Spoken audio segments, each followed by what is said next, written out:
Perfeito. Primeiramente, bom dia a todos. Agradecer o convite da Inovativa. Eu sou a Carol, a descrição branca, olhos castanhos, cabelos castanhos, um pouquinho de rímel, um lip tint, e a gente pode omitir a quantidade de rugas no rosto. O meu fundo também é branco e uma blusa terracota. Bom dia, pessoal. Sou o Serginho Finger, sou o CEO da Trechinha. Obrigado pelo convite aí participar com vocês nessa manhã. Sou branco, estou de camisa azul escrito Trechinha. Não tenho cabelo, barba ruiva. E a minha parede é um fundo branco com um pallet com algumas cervejas artesanais que eu consumi ao longo da vida aí. Vai lá, Gui.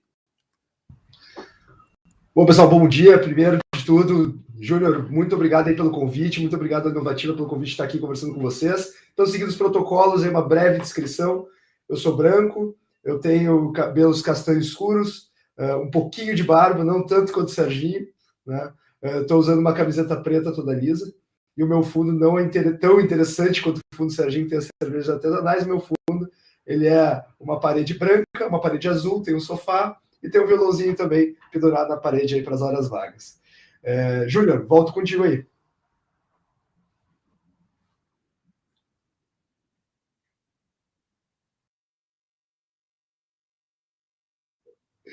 Tá cedo, mas dá para fazer.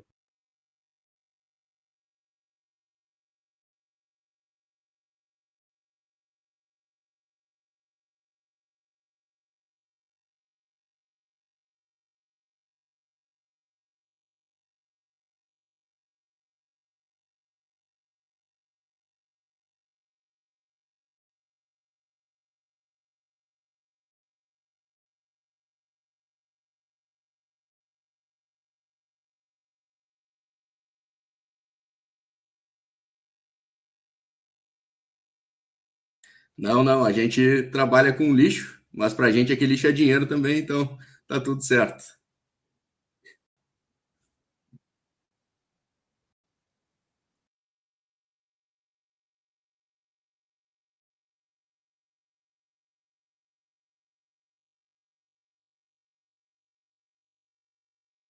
Painel de hoje, né, com toda a trajetória de vocês. Então, Serginho, vou iniciar por você e aí depois a gente vai para o Gui e para a Carol. Perfeito.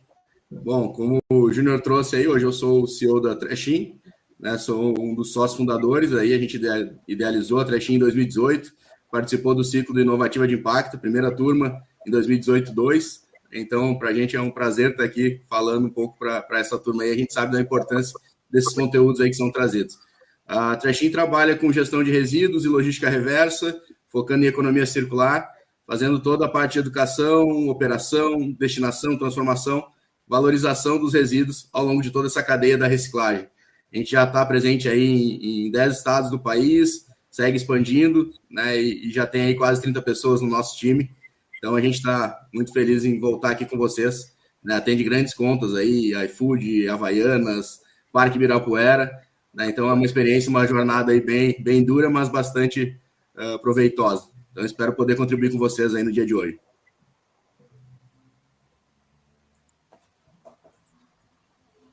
Ótimo. Vou puxando a frente aqui também, então. Bom, meu nome é Guilherme Enck, eu sou cofundador da CapTable. Eu sou engenheiro de formação, na verdade, mas eu tive toda a minha carreira ligada ao mercado financeiro. Desde antes, inclusive, de entrar no curso de engenharia, eu já lidava com o mercado financeiro. E mais recentemente, já fiz de tudo no mercado financeiro. Já fui trader de commodities, já fui assessor de investimentos, já fui gestor de carteiras, enfim, já fiz um pouquinho de tudo nesse mundo aí do dinheiro. E mais recentemente eu trabalhava com fusões e aquisições. O que significa isso? É um escritório de fusões e aquisições, escritório de M&A, que assessora grandes empresas a fazerem processos de captação de recursos, de venda de participação societária, fazer IPO na Bolsa de Valores, emissão de algum título de crédito no formato de oferta pública, uma debênture, um CRI, todos esses títulos que no fim a gente está lá na ponta investindo, né, compondo o nosso portfólio de investimentos, tem alguém por trás estruturando isso do outro lado. Né, e o nosso escritório fazia isso. E o que a gente começou a perceber, a gente captava recursos para grandes empresas, mas a gente começou a ser procurado por startups que gostariam de captar recursos. A gente não conseguia atender esse público porque os tickets eram muito baixos. Né? A gente trabalhava com empresas de middle market, empresas de 50 milhões, 100 milhões, 200 milhões, por aí. Então não pagava a conta para nós atender startups que tinham interesse em captar recursos. Do outro lado, nós tínhamos alguns dos nossos investidores, os empresários que eram próximos da gente, que perguntavam se a gente não tinha nenhuma startup para eles investir. Então a gente via que existia o lado da oferta, as startups em busca de recursos, e o lado da demanda, que era, enfim, os empresários, as pessoas com um bom patrimônio, buscando esses ativos para investir. E a gente via esse caminho completamente desorganizado e uma ponta não se conversava com a outra. Né? Então essa demanda latente, percebida, né? Acho que o segmento de inovação faltava um player para organizar as informações desse mercado, assim como a gente tem a Bolsa de Valores, a B3, para o mercado das empresas tradicionais. E aí, junto com o sócio, a gente fundou em 2018 a CapTable, né? Como, enfim, uma plataforma para possibilitar que investidores de varejo, que investidores comuns também pudessem ter acesso a essa classe de ativo. Quer dizer, eu como investidor tenho ali aquela alocação padrão de portfólio, investir um pouquinho em renda fixa, um pouquinho em renda variável, um pouquinho em imóveis, e agora eu posso também considerar alocar um pouquinho do meu patrimônio em startups e estar sujeito ao ganho exponencial que esse mercado ele pode oferecer. Depois a gente pode, obviamente, entrar um pouquinho mais nessa questão de estratégia de investimentos, né, startups como uma parte de uma estratégia maior de gestão de patrimônio, né? Mas para finalizar aqui a apresentação, 2018 fundamos a empresa, 2019 tivemos a nossa primeira rodada, da qual com muita honra a Trechin fez parte, né? A Trechin é realmente parte aí da história da CapTable, então até por isso para mim é uma honra e um orgulho estar dividindo esse painel aqui com o Serginho, alguém que eu sou muito fã e aprendo muito cada vez que a gente conversa, né? E à medida que fomos nos desenvolvendo, com o time crescendo, fomos buscando talentos e chegamos até a Carol, que está aí com a gente também, que vai se apresentar na sequência. Acho que é isso por hora, Júnior. Vou deixar a Carol se apresentar, depois a gente segue para o nosso bate-papo e podemos falar um pouquinho mais da CapTable, dos números. Hoje nós somos maior do que todo o resto do mercado somado, né? Então acho que é legal comentar um pouquinho desses resultados que a gente vai alcançando até aqui, muito porque a gente conseguiu se cercar de pessoas como o Serginho, como a Carol, né? E estamos conseguindo fazer um negócio bem legal aí no mercado. Bacana, bacana. Carol, fica à vontade. Muito obrigado. Eu estudei administração na Unicinos, foi quando eu conheci o Sandro, que é um dos fundadores da Venture, e ele me convidou para trabalhar na Venture, né? Eu tinha um histórico antes, mas eu acho que trazendo o histórico mais da área de inovação e de investimento, eu trabalhei com a questão de relacionamento e governança na Venture por algum tempo enquanto eu estava estudando. Depois eu vi trabalhar numa empresa de TI aqui de Voti, que na época era Digital Desk. Posteriormente ela até foi adquirida também por uma grande empresa. E o objetivo na Digital Desk era muito trazer a cultura da inovação, né? Eles tinham diversos produtos que eles acabavam vendendo para um cliente, mas eles tinham um código para eles também. Então, como a gente comercializa esses produtos para mais clientes, né? Como a gente pode fazer com que cada produto seja basicamente uma startup e que também a gente motive os colaboradores a trazerem ideias, né? Que eles querem desenvolver e que sejam até sócios dessas ideias. Então, foi essa a minha função na Digital Desk, até que um dia o João Kepler, que muitos de vocês devem conhecer, me ligou e me convidou para fazer parte do time da Bossa Nova, naquele momento como relacionamento com os investidores, mas eu acabei entrando e tiveram algumas mudanças, eu fiquei em gestão e relacionamento, então do lado do João e do Pierre, lá no início da Bossa Nova, quando o BMG estava recém realizando o investimento, estruturando tudo junto com o BMG, então foi um super aprendizado, conheci muitas pessoas que passaram pelo Inovativa, muitas startups, que passaram por aqui por causa da Bossa. Também comecei a ficar mais ativa no ecossistema, principalmente nas mentorias do Inovativa, porque eu estava mais em São Paulo, então participei de muitos eventos, né? Então foi muito bacana. Depois eu optei por ficar basicamente um ano atendendo algumas grandes empresas e startups para dar uma atenção para a família, né? Que também é muito importante, eles estavam precisando de mim. E uma das empresas que eu atendi foi a Xiaomi, que aí no ano seguinte pediu para eu ter algumas horas dedicadas a eles, que os guris estavam antes abrindo aqui, né? A aula Magma foi com eles, então eu liderei diversos projetos para grandes empresas com eles, Santander, GetNet, 3M, eu fiz muitos projetos com eles, até que o Gustavo Pitinini, que muitos de vocês também devem conhecer, porque ele foi Head de Investimentos na região sul da KPTL, né? Na época era em Seed, então ele também esteve muito ativo na Inovativa, me ligou me convidando para fazer parte da CapTable. Naquele momento o desafio era, além de ser um crowdfunding, né, aumentar o que a gente já fazia no crowdfunding, também era atender grandes corporações, estar mais próximo de co-investidores, fundos, investidores anjos, né, qualificados. Então, ele me chamou para o desafio e eu aceitei. Então, agora, desde o início do ano, eu estou como head de investimentos aqui na CapTable e tive a grande satisfação de fazer a captação, né, acompanhar o Serginho no follow-on pela CapTable e de estar perto do Guilherme todos os dias aprendendo muito com ele. Demais, Carol, te conheci hoje, mas já sou seu fã, tá? Só para te dizer, adorei sua trajetória, é incrível, parabéns. Mas antes de eu voltar para a Carol e para o Guilherme, eu quero entender como que a Trashing se conecta com a CapTable, né? O Serginho já me contou que ele passou por algumas rodadas, já foi acelerado. Eu queria que você contasse um pouco dessa jornada em relação à sua startup, desse processo de aceleração e investimentos que você foi recebendo ao longo do tempo, para compartilhar com os empreendedores que estão assistindo neste momento. Beleza. Bom, é bom ver que a gente faz as conexões e acaba colocando todo mundo junto, mesmo sem combinar, né? Tem aqui a questão da Venture, da CapTable, Inovativa, a gente passou por todas, então é bem legal.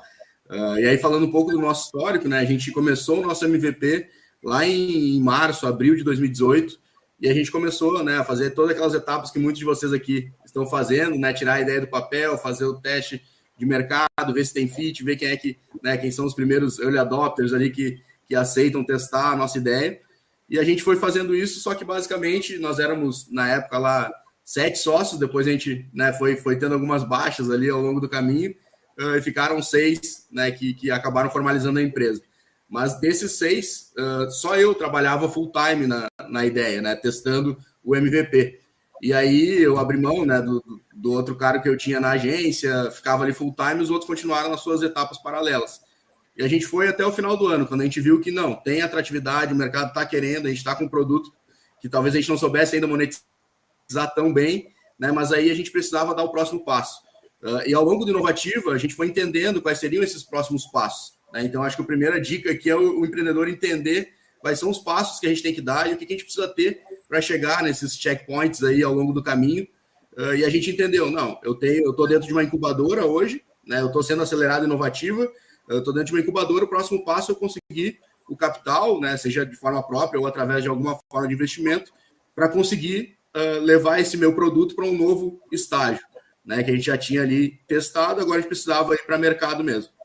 E aí a gente participou do processo de aceleração da Venture, foi selecionado, na verdade a gente foi recusado, entrou na repescagem, né, uma das startups saiu, a gente na repescagem ali deu sorte, lá o Sandro nos chamou, e a gente recebeu o primeiro aporte. Era para ter sido um co-investimento, então era para ter entrado outro aporte junto, e a gente teria o dobro de tempo, digamos assim, do que a gente teve. E aí a gente ficou com aquele recurso limitado. Mas o aporte serviu para trazer os sócios full-time, né, para me ajudar agora para a gente conseguir ir para o mercado.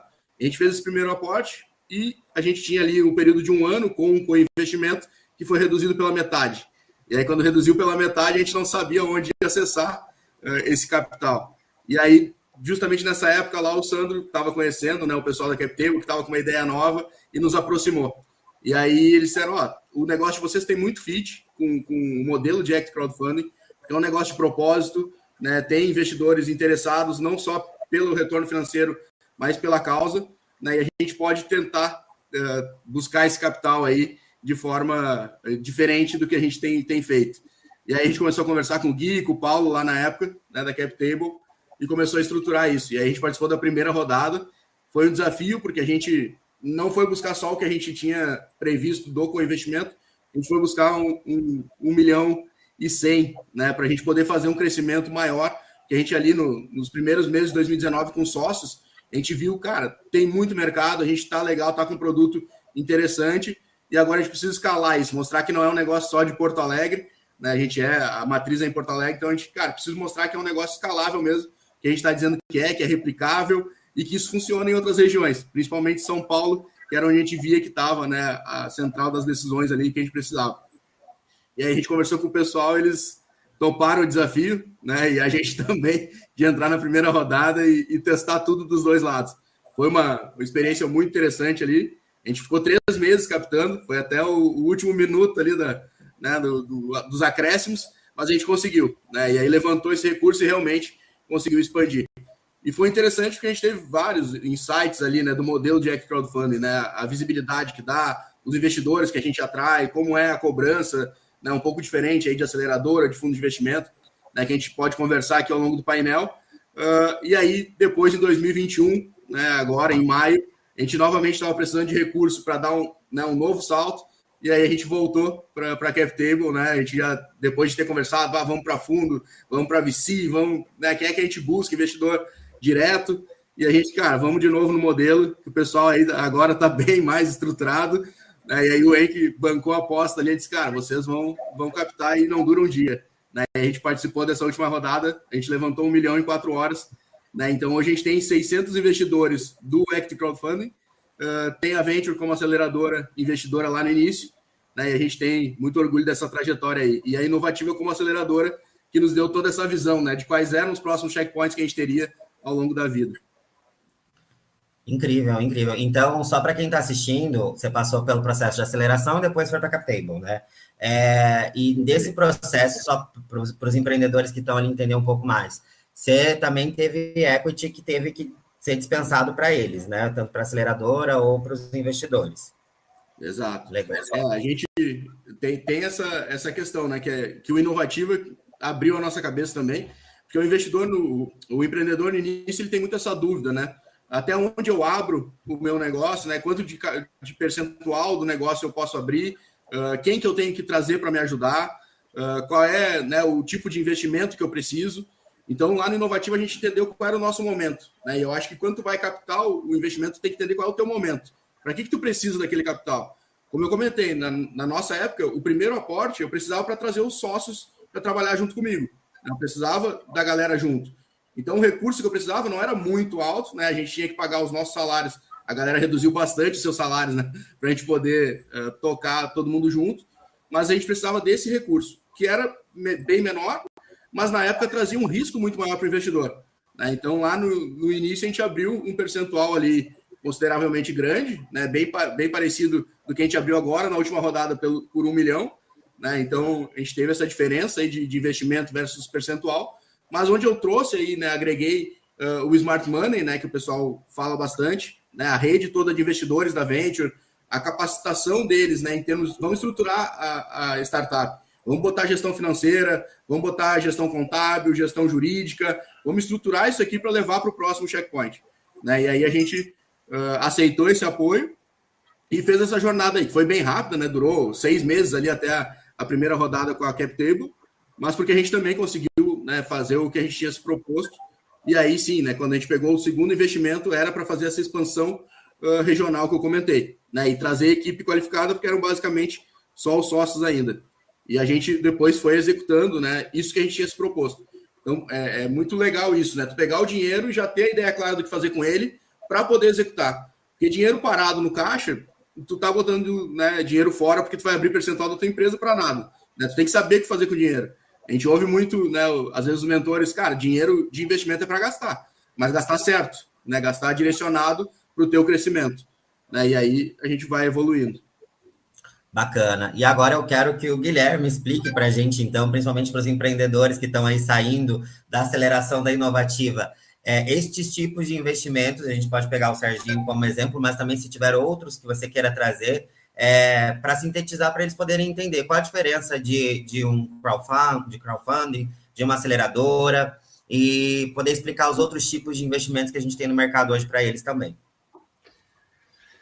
Quando a gente olha, Júnior, para trilha de desenvolvimento de uma startup, e acho que o pessoal que deve estar nos assistindo já está bem versado no tema, né? Porque provavelmente são aqueles que passam por isso no dia a dia.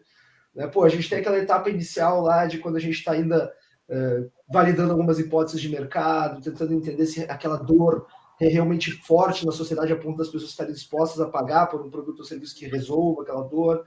E aí eu começo a criar alguma hipótese assim de, puta, como é que eu vou endereçar essa dor? O que é o meu produto? O que é o meu serviço?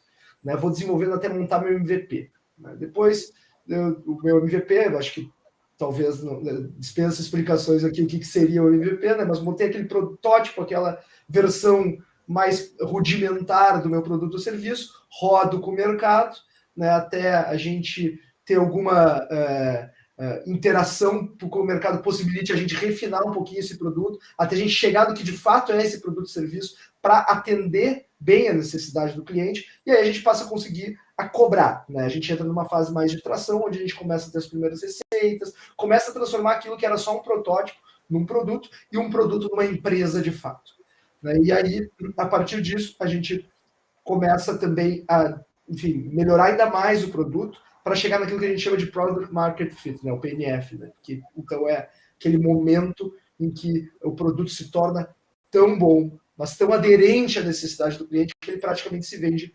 sozinho. Basta alguém ficar sabendo que aquele produto ou serviço existe, que a pessoa ela tem interesse em comprar e consumir.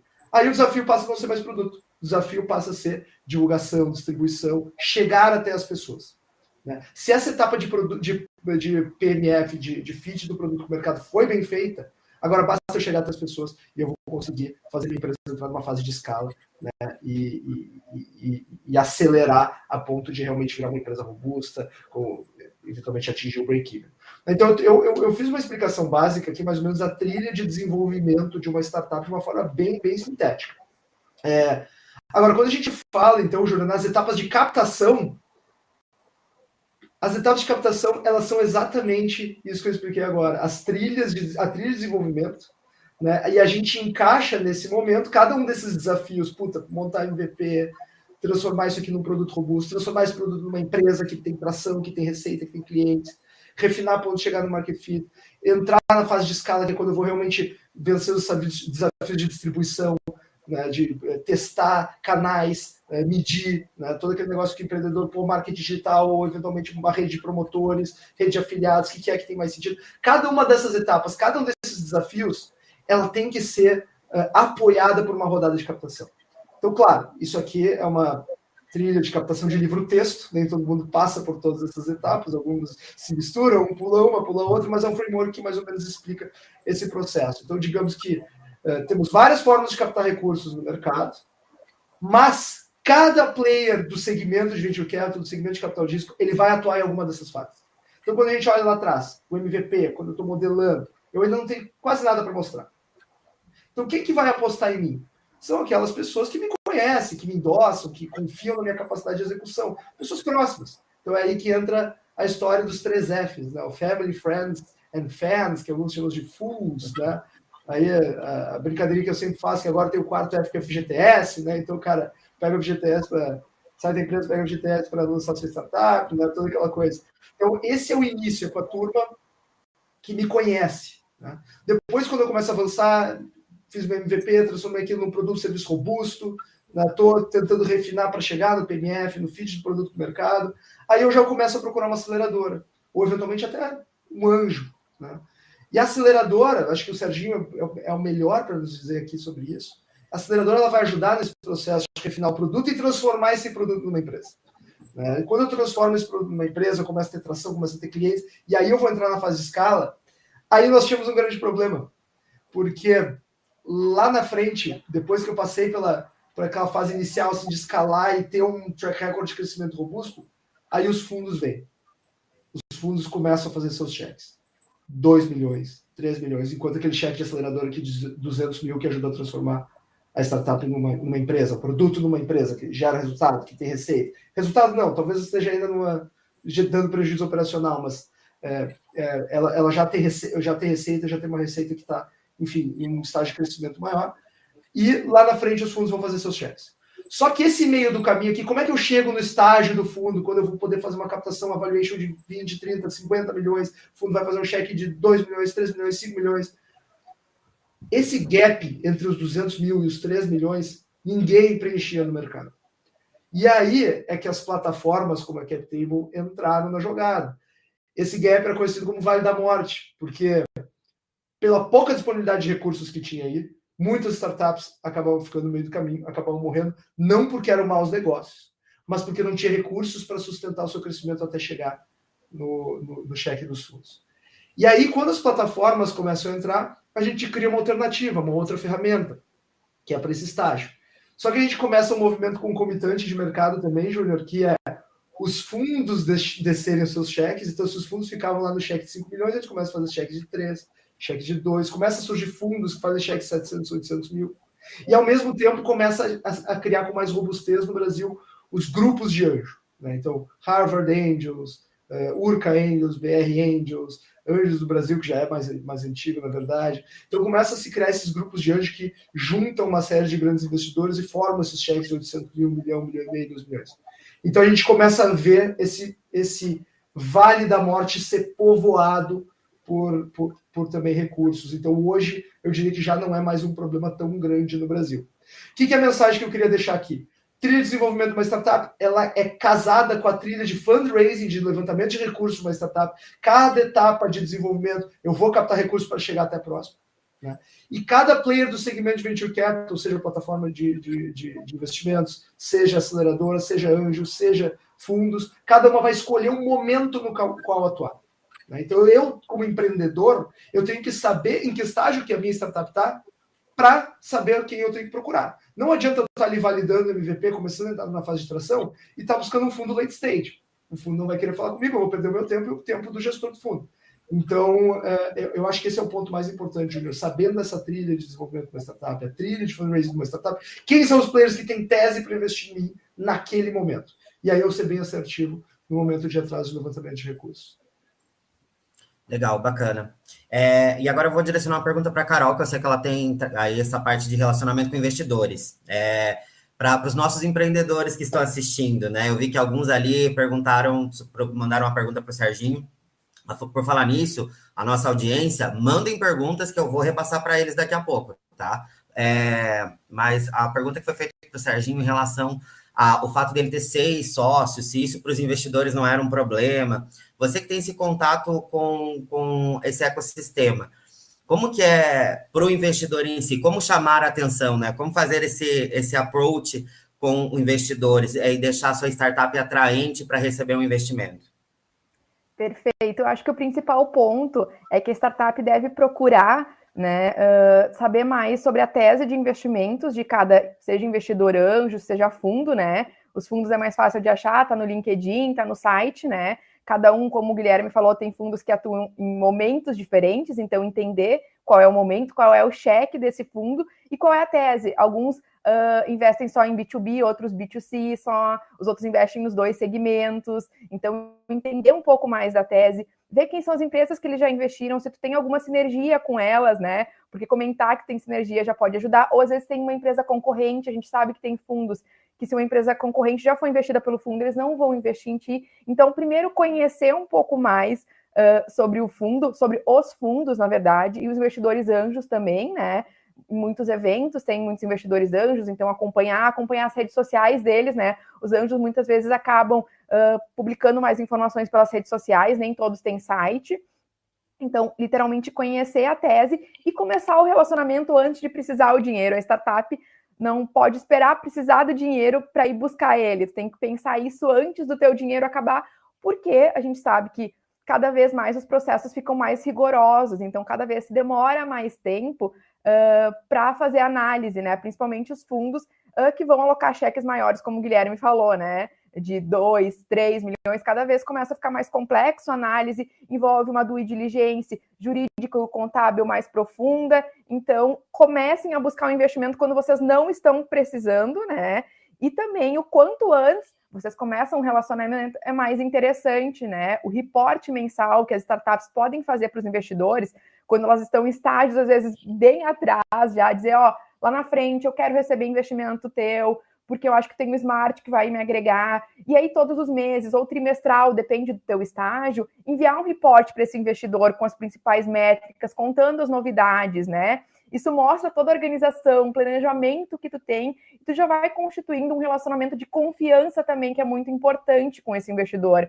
Porque se sabe que, ao menos na CapTable, né, e nos fundos parceiros nossos, que a gente olha muito mais para o empreendedor no primeiro momento, né? As primeiras conversas são mais focadas no empreendedor do que na empresa. Então, né, a gente aposta no jockey e não no cavalo. E aí, ter esse relacionamento antes é super importante. E a questão também é que é o empreendedor que vai escolher o fundo e não o fundo que vai escolher o empreendedor, né? O investidor anjo, claro que eu estou incluindo quando eu falo em fundo, tá, gente? Então, são os empreendedores que escolhem, né? Então, pesquisem muito de todo o ecossistema, ver quem faz sentido para vocês. Claro que em cada momento, mas são vocês que vão escolher, né? São muito importantes. O investidor está colocando a grana, mas é um negócio que vocês estão construindo de muito tempo, que tem um propósito por trás. Então, essa questão também de sinergias, né, de propósito é super, hiper, mega importante. Não é só olhar para o recurso financeiro. Como o Guilherme também já citou, por exemplo, na CapTable, a gente quer trazer o dinheiro, sim, para a startup, o recurso financeiro é muito importante, mas a gente quer trazer outros benefícios, a gente quer trazer clientes, a gente quer trazer uma rede de embaixadores, que além do investidor virar teu cliente, ele pode também divulgar para toda a rede dele, abrir portas, ser mentor, né? Então tem uma série de outras coisas que acontecem além do recurso financeiro. Então busquem muito sobre todos os fundos, todos os investidores anjos antes e comecem esse relacionamento com uma antecedência maior. E aí, claro, quando tu tiver daqui a 6, 9 meses eu vou precisar desse dinheiro, aí tu já pode estreitar os laços, avisar que tu está abrindo uma rodada, porque sim, tem fundos que levam 3, 6 meses para fazer a análise. Quanto maior o cheque, mais tempo, como eu citei anteriormente. Então, isso é muito importante. E eu vi até que tem uma pergunta aqui, que perguntou um pouquinho do nosso tempo de namoro, né? Foi a Edna. O nosso tempo de namoro, ele é muito mais rápido, digamos assim, do que em outros lugares, porque o nosso foco justamente é ajudar o empreendedor a buscar os recursos e o investidor a investir. Então, o nosso objetivo é ter muito mais velocidade, porque a gente sabe que muitas vezes o empreendedor passou por outros lugares até chegar na gente a conhecer, né? O crowdfunding não é tão conhecido ainda no mercado, então ele passou por uma trajetória, às vezes ele estava ali alguns meses conversando e aí recebeu um não. E aí o caixa já está vermelho. Então a gente preza muito pela velocidade. Todo o nosso processo de análise, começando nas reuniões iniciais, depois passando por um comitê que tem os sócios da CapTable e os sócios da Startse, então Pedro Engler, Eduardo Glitz, o Matheus, que eram da XP, estão nesse comitê, que aí é uma apresentação rápida, e depois na parte que a gente chama de estruturação, que é literalmente criar a página que vai ir para o ar, que quem ainda não tem um login lá na CapTable como investidor, mesmo sendo empreendedor, pode criar para ver como fica a página. Então tem um vídeo, tem um descritivo, tem planilhas de projeções dos próximos 5 anos, como a gente segue a 588 da CVM, tem algumas regrinhas que a gente tem que seguir, como essa planilha, tem uma DUI. Então, nesse momento, a gente acompanha o ritmo do empreendedor. Se o empreendedor consegue, em algumas semanas, estruturar a página de oferta, em algumas semanas a gente consegue colocar a página no ar, né? O nosso propósito é ajudar o empreendedor e também o investidor. E foi um dos motivos que me fez aceitar vir para a CapTable, porque a partir de R$1.000 as pessoas podem investir. Então é muito acessível, teve captações com valores até menores, agora da Beaver esses dias, né? O valor mínimo de investimento era R$710. Então nosso propósito é conectar essas startups com ideias muito boas, ou já em prática, a maioria delas, né, já não é mais ideia, já é um negócio com esses investidores que talvez não teriam a chance de indo num fundo maior ou numa própria aceleradora que não teria um cheque de 50, de 100 mil ou até de R$1 milhão para colocar na mão de alguém que vai fazer essa diversificação. Então, por meio da plataforma, os investidores conseguem ter uma diversidade grande com aportes menores e as startups conseguem captar numa velocidade muito menor e conseguem ter muitos outros benefícios juntos.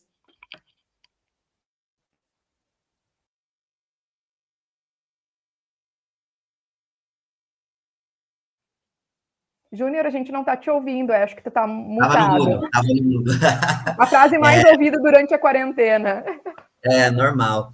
E aproveitando que você falou de conexão, investidores anjos e rede, nos adicionem lá no LinkedIn, a audiência agora que está aí nos assistindo, depois nos procurem, nos adicionem lá, porque a gente sempre traz aí traz bastante conteúdo em relação a isso. E a Carol estava explicando da CapTable, então vocês também têm um Smart, né, Carol? Além do dinheiro, vocês também fornecem o Smart para o empreendedor.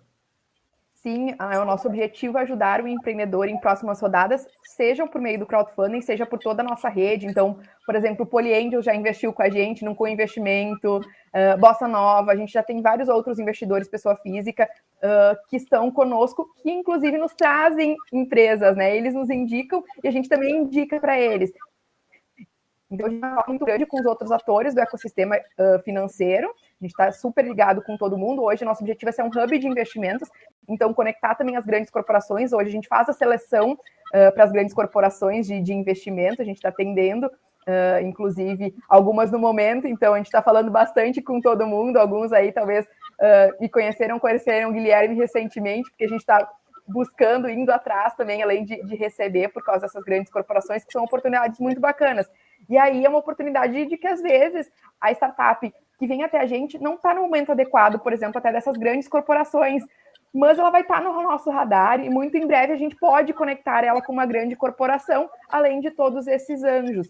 Mas os próprios investidores, a startup, a gente sempre fala, aproveitar esses investidores. Então, tem muita conexão com a estratégia da startup. Como é que ela vai aproveitar o crowdfunding? Ela vai aproveitar para captar o recurso, para ter um ganho comercial, porque, como eu citei, né, hoje a gente é sócio da Startse, então a gente tem muito C-level de grande empresa, tem muito empreendedor que vem por meio da Startse, é investidor, e que acaba virando cliente, mas também a gente tem um público grande de estudantes que estão começando a carreira, de pessoas que já estão consolidadas na sua carreira, que são investidores. E aí, se for uma empresa B2C, eles acabam virando consumidores também. Por exemplo, a Lovin, que a gente captou, eles bateram recorde de acessos no site e de vendas no dia da nossa captação. A captação foi um sucesso, em 19 horas a gente captou para eles, né? Foi um dos recordes, depois vem a Trechin. Então, a gente consegue ter esse ganho comercial, a gente consegue ter um ganho também, como eu falei, de marca, porque hoje a gente está conectado com as principais mídias do país que divulgam as captações, né? Ou quando a rodada já aconteceu, divulgam o sucesso, os nossos recordes de menor tempo de captação. E os mentores também, se a startup dá espaço, muitas vezes eles querem apoiar. Então, desde eu consumir o produto e tem esse meu feedback aqui dos pontos positivos, esses dos negativos, até uma startup, por exemplo, já comentou em uma reunião com os investidores que queria começar a pensar em internacionalização. E um dos investidores levantou a mão e disse, eu trabalho aqui na Heinz da Ásia, na parte de expansão, e eu posso mentorar vocês, né? Então, tem uma série de benefícios que muitas pessoas não conhecem. Nos Estados Unidos e na Europa, o crowdfunding já é muito mais consolidado em outros benefícios. Aqui no Brasil, que as startups estão começando a olhar para fora, ver essa questão e aí sim buscando crowdfunding. Além disso, nosso contrato é uma nota conversível de 5 anos, que às vezes é mais simplificada de que notas de que outros investidores anjos ou que fundos. Então, também tem esse benefício de ser mais simples para a startup a nota, para a entrada de outros fundos na sequência. Então, tem uma série de pontos aí que também a gente pode depois responder as perguntas aqui, ou quem quiser conversar depois com a gente pode nos procurar no LinkedIn, pode procurar o nosso site, que a gente pode explicar um pouquinho mais do nosso modelo de negócios e dos benefícios que a gente consegue agregar. Bacana, bacana. Essa questão de crowdfunding e também você trouxe de aproximação com corporates, eu vejo que está cada vez mais forte no país, né? Tá se expandindo cada vez mais. Na terça-feira, agora eu tenho uma reunião com o Vale do Silício para pegar algumas boas práticas de lá e pensar em algumas estratégias para a gente poder replicar em comunidades aqui não só do Paraná, mas também para a gente poder passar isso para outros estados, outras regiões. Mas eu queria agora trazer uma pergunta para o Serginho, que o pessoal fez ali, né? Nossos empreendedores. Em relação quando você foi buscar ao investimento, você disse que o primeiro aporte seria para pagar o time de sócios. Como que os investidores reagiram a isso? E o fato de você ter 6 sócios? Como que foi esse teu processo de desenhar esse plano de negócios para chegar para os investidores e falar, é isso que eu tenho e é isso que é o meu negócio? Tá, ótima pergunta, né? Às vezes a gente fala e pode dar uma interpretação dúbia aí, né? Mas eu sempre digo, o primeiro investidor do negócio é o próprio empreendedor, né? Isso tem que ficar muito claro. Às vezes as pessoas querem captar recurso sem nem ele ter colocado R$1 na empresa ou ter investido 1 hora, né, se dedicando para tirar aquela ideia do papel. Então, quando a gente foi captar o recurso para trazer os sócios, na verdade a gente já tinha feito aí o que o pessoal chama de bootstrap, né, de se autofinanciar durante todo o processo de MVP, né, os sócios que bancaram a operação, os sócios que estavam financiando, eu estava sem salário tocando full time, os outros sócios estavam part-time se dedicando, e a gente conseguiu provar para os investidores que aquela equipe de sócios tocando o negócio full time era essencial para a gente levar para um outro nível. Então, tu tem que saber argumentar, né? Eu vi que o pessoal estava colocando isso, como é que eu argumento a importância do que tu quer aplicar o recurso. Né? Poderia ser em plataforma, poderia ser em marketing. Né? Ali no nosso caso era equipe, eu precisava daquela equipe executando. E por que eu precisava daquela equipe? Porque eram todos com experiência de carreira executiva dentro de grandes empresas e com conhecimento muito valorizado para eu colocar dentro do negócio. E era aquilo que ia mudar o meu jogo. Não era eu investir em marketing, não era investir em plataforma. Né? Então, eles iam fazer rodar. E aí, a gente já tinha feito esse investimento e a gente colocou esse recurso. E aí tem um segundo ponto, né, que eu disse que era para financiar os sócios. Mas como entrou a aceleradora e começou a nos ajudar a fazer a gestão financeira, a olhar o futuro, a gente viu que sem o co-investimento que estava previsto e ainda sem a captação da CapTable, que veio lá em outubro, né, a gente foi de dezembro a outubro com o recurso da Venture, a gente não teria recurso suficiente para rodar a operação. Primeira coisa que a gente fez foi cortar o salário dos sócios. Então, né, tem que ter esse desprendimento também e o entendimento do empreendedor de que o recurso é sim para a operação. Né? Nesse caso era para os sócios, mas porque os sócios iam operar. E a gente soube abrir mão do salário, né, e arriscar de novo, né, nosso investimento ali de tempo sem salário durante 6 meses. A gente recebeu o salário desse recurso durante 3 meses. Né? Então, o recurso financiou os sócios por 3 meses só, porque era uma equipe muito grande. Né? E aí, pegando esse ponto do sócio, então, né, 6 sócios, a gente também soube argumentar por que eram tantos sócios. Né? A gente tinha a área de operação, comunicação, legislação, o comercial, o operacional, né, o estratégico, e essa equipe era o que a gente tinha. Então, ao invés de eu contratar alguém de mercado, né, para executar, eu tinha ali o cara que era diretor nacional de uma grande empresa comercial. Né? Eu tinha um cara que era gestor de eficiência dentro de uma puta empresa, né, de repercussão multinacional. Então, eu precisava desse cara comigo. Né? E aí a gente financiou e era um salário muito mais baixo do que eu ia buscar alguém de mercado. Né? E aquilo que eu falei, o empreendedor tem que saber abrir mão. E aí entra o ponto, né, da questão do percentual, né, que o pessoal fala, mas são 6 sócios, está diluído. E isso lá no Inovativa, um mentor abriu os nossos olhos. Cara, não é o quanto vocês diluem entre vocês que são sócios fundadores. Isso pode prejudicar, talvez os caras vão dizer, a decisão, a tomada de decisão é mais complicada, vocês vão ter muito problema interno de alinhamento, que a gente tem mesmo, a gente quebra o pau hoje são 5 sócios, entre os 5 o tempo todo, né, para tomar a decisão. Que talvez fosse uma pessoa era mais fácil. Mas é o quanto está na mão dos sócios fundadores, né, de quem controla a empresa lá do início, o quanto esse percentual tu abre para fora e o quanto está com os fundadores. Então é isso que vocês têm que pensar na hora de pegar um investimento. A gente viu no próprio Inovativa, que a gente participou, uma startup que chamou a atenção de todo mundo, mas que tinha aberto 50% para o investidor anjo.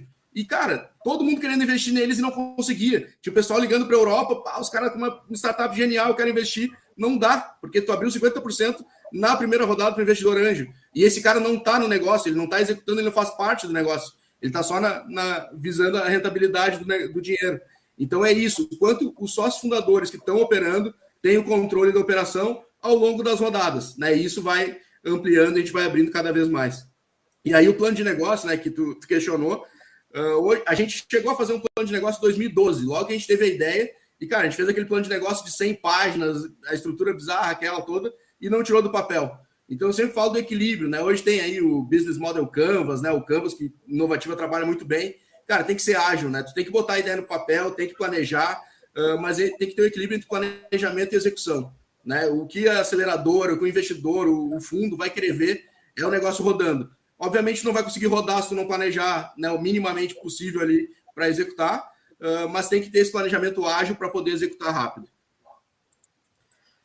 Bacana, bacana. Eu tenho, aproveitando que o pessoal tem algumas perguntas ali, eu vou direcionar para o Gui agora, mas para quem está interessado em saber mais, acessa lá a CapTable. O Serginho falou da Venture também, a Venture é uma aceleradora lá de São Leopoldo, mas atende startups do Brasil todo, acesse o site da Venture também.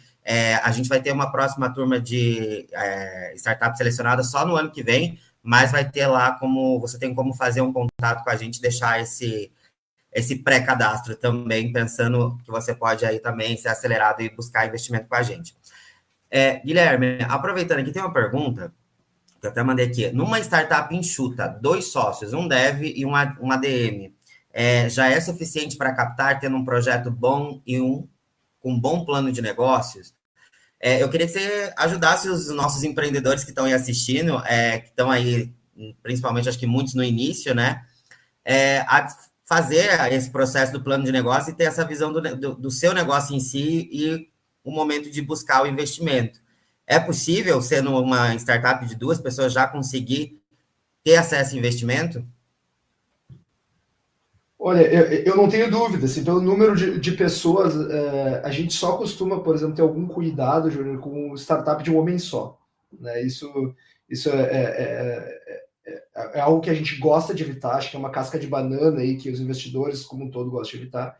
Nós já tivemos um caso aqui na CapTable e aprendemos com ele, captando para uma startup que só tinha a figura do empreendedor como operador da startup. Ele teve um problema de saúde durante a captação, teve que, enfim, ir tratar desse problema de saúde por alguns meses e a empresa não sobreviveu. A sorte é que a rodada ainda estava aberta, então a gente pôde cancelar a rodada e devolver o dinheiro dos investidores.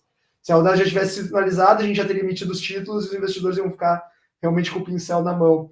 Então, depois disso, a gente aprendeu a lição. E acho que é um cuidado que os investidores, de forma geral, já estão tendo. A gente gosta de... Primeiro desafio para quem está abrindo uma startup, está empreendendo, é atrair alguém que admire, que confie, que tenha capacidades complementares para topar a empreitada junto. Então, acho que também é uma primeira validação. Né? Às vezes, a ideia sai da cabeça de um cara e só faz sentido para ele. O fato de eu ter conseguido atrair outro maluco para apostar junto e dedicar o seu tempo, a sua vida àquele projeto, já é uma primeira validação. Tá? Então, assim, número de pessoas sem apego, desde que não seja de um homem só. Quando a gente vai falar agora em plano de negócio, digamos, tem um desenvolvedor, alguém para parte mais administrativa, executiva. Quando a gente vai falar de plano de negócio, o que eu acho importante? Assim, primeiro de tudo, se eu tenho o grupo de fundadores, os 2 fundadores, no caso aqui do exemplo dele, e um plano de negócio, eu ainda não tenho nada, eu ainda não tenho negócio, não tenho protótipo, não tenho hipóteses validadas. Então, nesse momento, é muito difícil eu buscar recursos. Tem uma etapa prévia, que é, enfim, levar para o mercado, validar essas hipóteses, né, começar a montar um mínimo produto viável, que seja, que às vezes eu consigo fazer sem um investimento externo. Né? Então, nessa etapa, via de regra, eu só vou conseguir captar dinheiro se for ali das 3 Fs que eu comentei. As pessoas são próximas de mim, família, amigos, né? A gente me conhece. Né? Via de regra é isso. Enquanto eu sou fundador e um plano de negócio, eu não consigo bater na porta de aceleradora para investir comigo. Investir em mim. Eu não consigo bater na porta da CapTable para investir em fundos, nem pensar. Né? Então, assim, não tem muita solução nesse momento, não tem muita ferramenta. Eu realmente tenho que fazer um trabalho prévio, meu como empreendedor, de dar os primeiros passos para mostrar para o mercado, aqui tem negócio, aqui tem alguma coisa que vale a pena dar uma olhada e eventualmente apostar. E aí, uma última questão sobre plano de negócio. Eu sou cético em relação a montar aqueles planos de negócio de 80 páginas. Tá? Eu acho que tem algumas ferramentas que são úteis, que sei lá, o Business Model Canvas, tentar entender realmente qual é a proposta de valor que eu estou levando para o mercado, até como forma também de, eventualmente, mostrar para a família, amigos, ou para um anjo, né, para investidores. Mas, na minha opinião, a startup, de forma geral, é um processo muito de tentativa e erro, muito de aprendizado de feedback com o mercado. Né? Então, escrever um documento de 80 páginas, planejando tudo, o que eu vou fazer quando acontecer tal coisa e tal, lá no 5º ano da startup, eu vou rasgar isso no dia seguinte. No dia seguinte, eu vou levar alguma coisa para o mercado vai me dizer, cara, não é assim que funciona, acabou pelas 80 páginas. E muito empreendedor fica protelando o lançamento da sua startup, enquanto não terminar o business model de 80 páginas. Né? Então, para mim, eu sou cético em relação a isso. Tá? Eu não começaria por aí. Eu faria uma mínima, um Canvas, o que for, mínimo planejamento do meu passo seguinte, e eu validaria essas hipóteses com o mercado. Voltaria para dentro de casa, planejaria o próximo passo, validaria essas hipóteses com o mercado. Para mim, é assim que se desenvolve startup. Qualquer outro tipo de forma de desenvolver, eu vou estar gastando energia no lugar errado.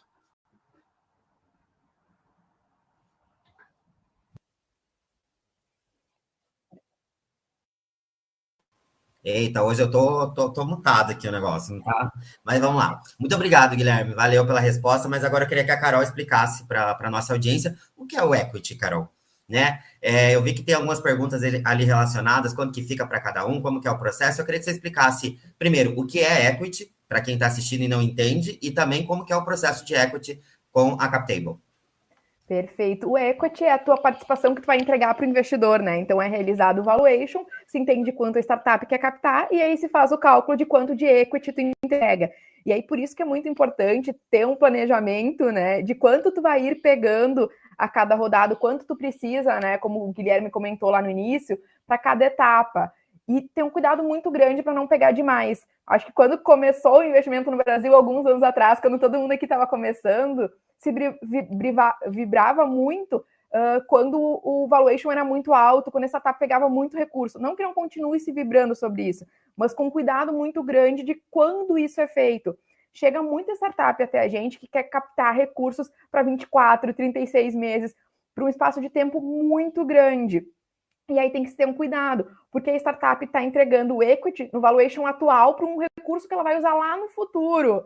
Então, a gente sempre aconselha a startup entender o quanto ela está precisando para os próximos meses. Pelo crowdfunding, por exemplo, a gente pode fazer rodadas de 4 em 4 meses. Tem um limite anual que, por enquanto, é de 5 milhões, que deve ser acrescido pela CVM, estamos nessa expectativa, mas então tu pode captar. Então, muitas startups chegam querendo captar os 5, e eu falo, para quanto tempo é isso? O que tu precisa para os próximos 12 meses, 18 meses? Vamos captar esse recurso agora, e depois a gente capta esse outro recurso que tu precisa, o adicional, digamos assim, para os próximos outros meses, quando estiver terminando, porque aí teu valuation vai estar muito mais alto